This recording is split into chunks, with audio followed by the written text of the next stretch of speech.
I've had the pleasure of people commenting on my LinkedIn posts that introverts should not be product managers. Some even said that introverts cannot engage with others. Look, I believe the opposite. You can succeed and thrive in this world of product management as an introvert or an extrovert, but you need to leverage your unique strength. Now, as an introvert, you need to make a bigger impact without needing to talk endlessly. But how do you do that? Well, keep watching because I will cover exactly what you should do, and watch especially for point number 5 because it's something that most people misunderstand about introverts all the time. Now, before we go on, let me introduce myself. I'm a former Google product manager and I run the world's most successful career coaching companies for product managers. I've seen 1,000 plus product managers succeed and thrive, and many of them were introverted. And whenever I've posted on LinkedIn on this topic, people have deeply resonated with it. So let me talk through exactly what being an awesome product manager as an introvert looks like. Now let's quickly define some terms. Introversion versus being shy. To summarize, we can think of these concepts as follows. Shy people have a fear of negative evaluation and a tendency towards avoidance. Outgoing people, on the other hand, have a tendency to approach others with no fear of being around other people. Introverts become easily overstimulated and need time to regain energy alone, that alone time, after spending time with people. While extroverted people, they have a need for stimulation to recharge by spending time with other people. So they feel depleted about spending too much time alone. That's what the definitions are. Now, with those definitions out of the way, let's jump in. Let's start with point number 1, which is a misconception about talking more. There's a common misconception that the more you talk, the more influence you have. But in reality, those who talk the most often end up being ignored. Think about meetings yourself where somebody completely dominates the conversation. After a while, their voice just becomes background noise. I've seen this firsthand in tech startups and even at Google. The person who's always talking tends to lose respect and their impact dwindles over time. I remember my skip level manager there, really nice guy, would be often quiet through the meeting, but when he spoke, people paid attention and listened. Which brings us to an even more important point. People are much more likely to listen when you do speak because you know you don't waste words. Like, think of leaders you admire. Often they might speak less, but when they do, everyone listens. That's executive presence. That's the power of speaking less. And when you speak less, your words carry more weight because they are carefully chosen and delivered with intention.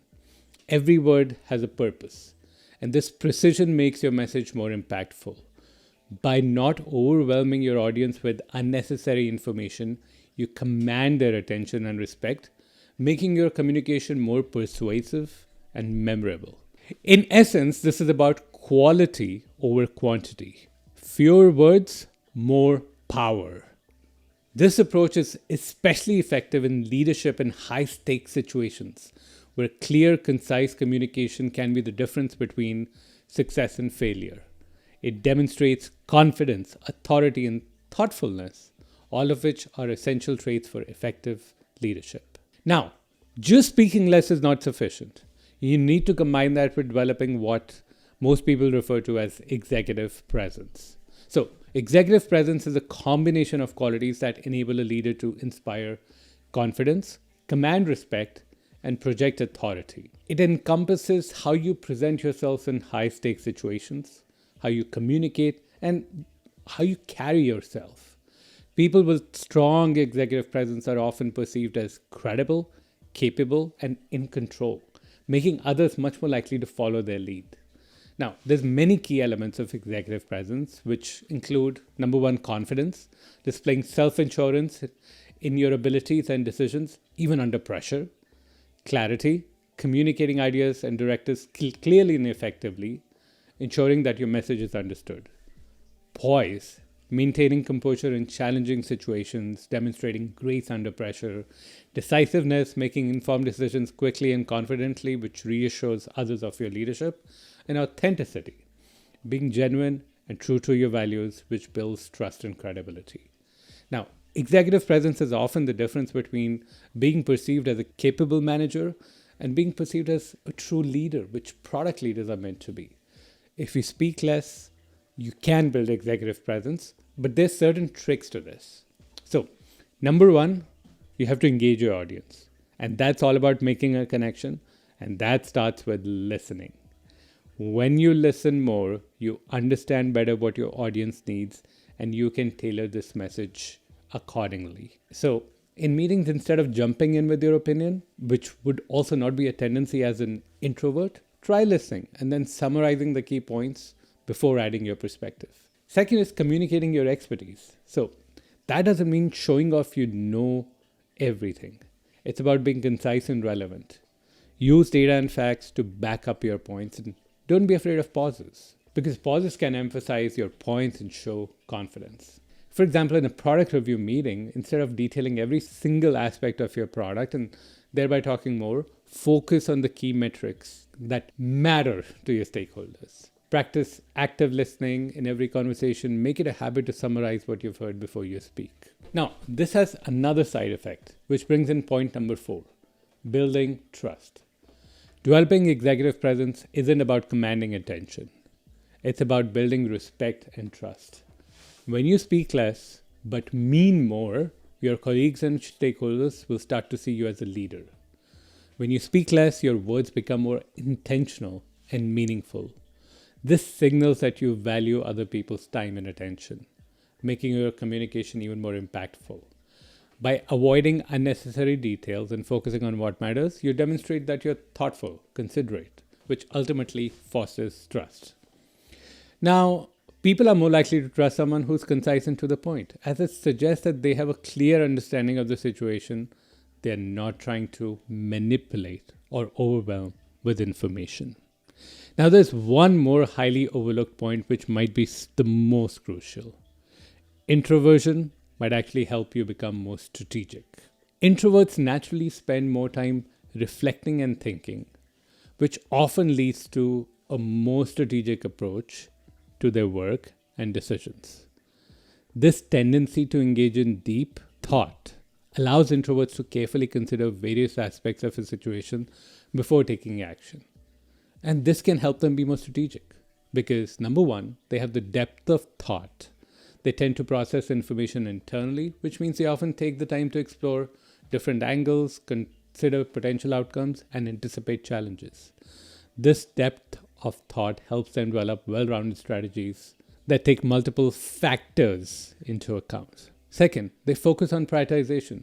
Because they're more inclined to be deliberate before acting, they're often better at identifying what truly matters. This enables them to prioritize effectively, focusing on high-impact areas and long-term goals rather than getting sidetracked by immediate but less important tasks. Number 3, risk assessment. The reflective nature of introverts allows them to carefully weigh the pros and cons of various options. This thoughtful approach to risk assessment helps them create strategies that are not only ambitious, but also realistic and grounded in a solid understanding of the risks and rewards. And number 4, long-term vision. They often think about the bigger picture and longer-term implications of their decisions. This ability to see beyond the immediate situation allows them to craft strategies that are sustainable and align with the overall goals of the organization. By spending more time thinking and reflecting, introverts are naturally equipped to be more strategic as they develop plans and make decisions with a comprehensive understanding of the situation and a clear focus on their objectives. Look, you must remember that it's not about saying more, it's more about making your words count. By developing executive presence, you can command the room, build respect, and influence others without changing who you are. Now, if you are ready to transform your impact as a product manager, I invite you to book a breakthrough session with us, and we can help you figure out really what are the most important leverage points in your career and how you, as an introvert or an extrovert, can get to that next level. Click the link in the description below or scan this QR code to book your consultation now. And of course, don't look to like this video, subscribe to our channel, and hit the bell icon for more tips on how to become a top 1% product manager. See you next time.